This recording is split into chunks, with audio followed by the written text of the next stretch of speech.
आज हम रीजनिंग का ब्लड रिलेशन चैप्टर स्टार्ट करेंगे। ब्लड रिलेशन में आपको बेसिकली हम कुछ ट्रिक्स बताते हैं जिसके माध्यम से आपका ये ब्लड रिलेशन बिल्कुल यूं चुटकियों में सरल हो जाएगा। सबसे पहले हम पर्सन कोई विशेष व्यक्ति के दिया होगा, उसका अगर जो कोई व्यक्ति है, जैसे पर्सन यहाँ पे लिख लेते हैं। पर्सन का यदि मम्मी पापा हैं, यदि माता या पिता, तो माता पिता ऊपर रखेंगे, एरो लगा के ऊपर माता या पिता रखेंगे। माता में प्लस, माता में माइनस एंड पिता में प्लस, और बराबर में रहेगा भाई बहन, और बराबर में रहेगा पति पत्नी। भाई बहन और पति पत्नी बराबर में रहेगा तो बराबर पति पत्नी का एरो ये रहेगा, पति या पत्नी।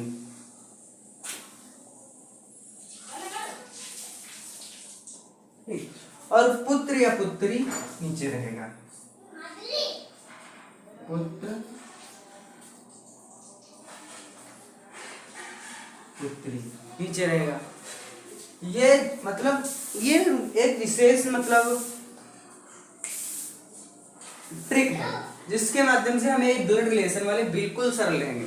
अगर जो माता पिता है तो ऊपर रहेगा, भाई बहन है तो साइड में सिंपल एरो, अगर पति पत्नी है तो दोनों तरफ एरो, और बराबर में पुत्र पुत्री है तो नीचे, और नीचे लिखेंगे और पुत्र पुत्री नीचे रहेगा। ठीक, इसी प्रकार से हम क्वेश्चन करते जाएंगे, क्वेश्चन को पढ़ेंगे, लिखेंगे, पढ़ेंगे, लिखेंगे, और टोटल एक के बाद एक क्वेश्चन सॉल्व होता जाएगा।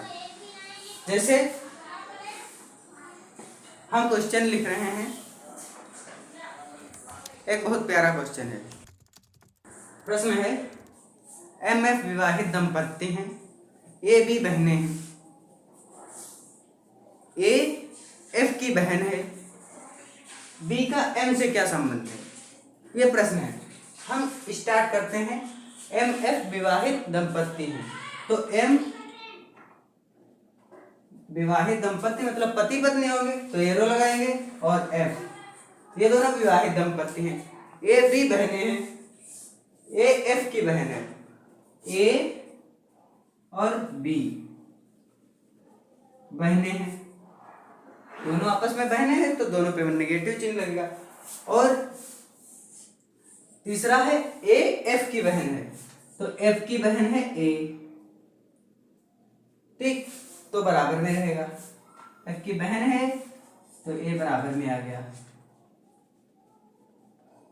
ठीक, A बहन है F की और B A की बहन है, ठीक। तो B का M से क्या संबंध है?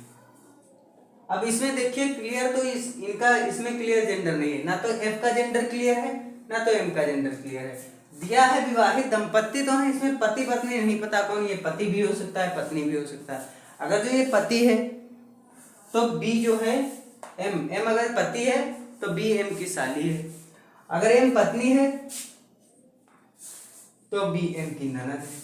तो इसमें दो ऑप्शन हो सकते हैं, साली ननद, दोनों सही है, या तो साली हो सकती है या तो ननद हो सकती है। अगर जो इसमें जेंडर क्लियर होता तो फिर, अगर जो इसका जेंडर प्लस होता इसका माइनस होता, मतलब ये होता पुरुष, ये पति होता है पत्नी होती, तब B का M से संबंध होता साली का। अगर ये पत्नी होती ये पति होता तो M का B से संबंध होता ननद का। अगर जो इसमें जेंडर ही क्लियर नहीं है, प्रश्न में जेंडर क्लियर नहीं है, तो साली भी हो सकता है ननद भी हो सकता है। दोनों प्रश्न है A B C के पुत्र हैं, A B C के पुत्र हैं, C A का पिता है लेकिन B C का पुत्र नहीं है। B और C में संबंध होता है। पहली लाइन है A B C के बच्चे हैं, पहली लाइन, और तीसरी लाइन B C का पुत्र नहीं है। इनमें दोनों में कंफ्यूजन हो जाता है। ये बहुत ही अच्छा क्वेश्चन। पहले हम क्वेश्चन के हिसाब से लिखते हैं, ए बी सी के पुत्र हैं, तो ए और बी आपस में भाई बहन भी हो सकते हैं। सी के पुत्र हैं, सी के बच्चे हैं, पुत्र नहीं। फिर सी ए का पिता है, सी ए का पिता है, वो तो लिखा है क्या। लेकिन बी सी का पुत्र नहीं है, बी जो है सी का पुत्र नहीं है, पुत्री तो हो सकता है, तो इसे हम पुत्री मान लेते हैं।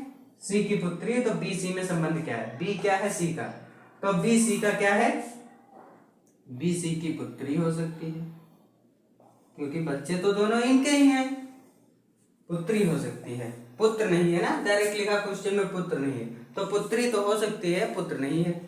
बस इतना सरल क्वेश्चन, बस 2 लाइनों का, थोड़ा सा कंफ्यूजन था, हो गया। और तीसरा क्वेश्चन इसी प्रकार का है, थोड़ा अच्छा है। प्रश्न है, ए बी का पिता है, सी बी की पुत्री है और डी बी का भाई है, ई ए का पुत्र है, सी और ए के बीच संबंध ज्ञात करना है। तो हमने बताया था पिता जो होता है वो हमेशा ऊपर होता है, तो ए जो है बी का पिता है, तो बी यहां पे लिख लेते हैं। पिता ऊपर होता है, हमने बताया था, पिता है ए, तो ए पिता है बी का, बी का जेंडर क्लियर नहीं है। सी बी की पुत्री है, बी की पुत्री है सी, ठीक। डी बी का भाई है, बी का भाई है डी। ई ए का पुत्र है और ए का दूसरा पुत्र भी है, उसका नाम है ई। ई ए का पुत्र है, सी और ई के बीच में संबंध बताओ, सी और ई के बीच में संबंध बताओ। अब ई जो है सी का क्या है ये बताना है। फिर से क्वेश्चन देखो, ए बी का पिता है, मतलब पिता ऊपर रहेगा, बी बी लिखा हमने, इसका पिता ए है, और फिर सी बी की पुत्री है, सी है बी की पुत्री, तो बी की पुत्री तो बी के नीचे सी कर दिया हमने, पुत्री है तो माइनस का निशान लगा दिया। फिर आगे है डी बी का भाई है, डी बी का भाई है, फिर ई ए का पुत्र है, ई ए का पुत्र है, हमने लिख दिया नीचे।